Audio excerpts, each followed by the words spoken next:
أن مشاهدينا استياء واسع يسود بين أطياف الشعب الفلسطيني جراء حرق العلم الجزائري ورموز الدولة الجزائرية على يد شاب فلسطيني في ميناء غزة، حيث عبر الفلسطينيون عن رفضهم لهذه الحادثة الدنيئة، مؤكدين أنها لن تفسد العلاقة التاريخية التي تسود بين الشعبين. مراسلنا بغزة شعيب يوسف رصد التالي.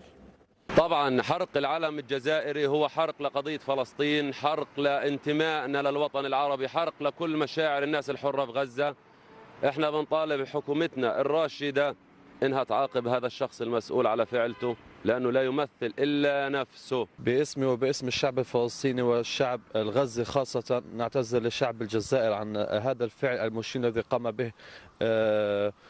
لا نسميه فلسطيني، ولكن هو أشبه بمجنون أو معتوه. احنا بنرفض حرق العلم، لأنه احنا عندنا علاقة حميمة بيننا وبين الجزائر، هذا الشعب البلد الثاني إلنا. ونحن نعتز بالعلم الجزائري وهو مثابة العلم الفلسطيني الذي نعتز فيه، باعتبار أن ثورتنا هي امتداد للثورة الجزائرية. ونحن نوجه التحية لشعب الجزائر وإلى حكومة الجزائر وقيادة الجزائر التي تقف إلى جانب شعبنا، وللجزائر وشعبها وحكومتها فضل كبير. ونحن من هذا المكان نقول لهم نعتذر وبشدة لكم، ونحن أهل لكم وأنتم أهل لنا، ولا ننسى موقف الجزائر مع فلسطين من 48 حتى الآن. يخسأ كل الأصوات التي تحاول الإساءة للجزائر أو لتاريخ الجزائر أو لضرب العلاقات الفلسطينية الجزائرية، وستبقى الجزائر شامخة شموخ عظمة شهداء هددوش مراد والعربي بن مهيدي.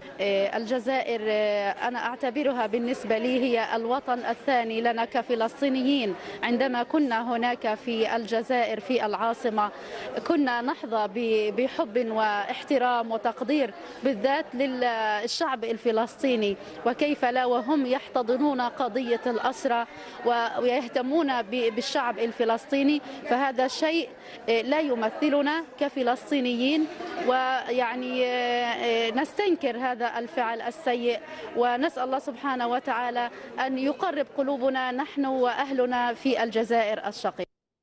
وفي لقاء خاص مع النهار، عبر والد الشاب الذي أقدم على حرق علم الجزائر عن اعتذاره لما قام به ابنه، داعيا الشعب الجزائري وحكومته إلى طي هذه الحادثة، ومؤكدا في الوقت ذاته على عمق العلاقة الفلسطينية الجزائرية منذ عقود. شعيب يوسف ثانية. بالنسبة لابني السبب اللي خلاه يحرق العلم الجزائري انه بني ادم ابنه عنده مشاكل نفسية ومضغوط بالنسبة للحصار والاحتلال الإسرائيلي. وبكرر أسفي واعتذاري إلى الحكومة والشعب الجزائري، لأن الشعب الجزائري والحكومة كانوا دائما موقفين معنا بالقضية الفلسطينية لأجل الحرية التامة. واللهم صل على سيدنا محمد، انه انتم يا شعب الجزائر ما تزعلوش منا، احنا حنضل شعب واحد دائما، وانتم الجزائر بلد الثاني، وبنفتخر في الشعب الجزائري بلد 1.5 مليون شهيد.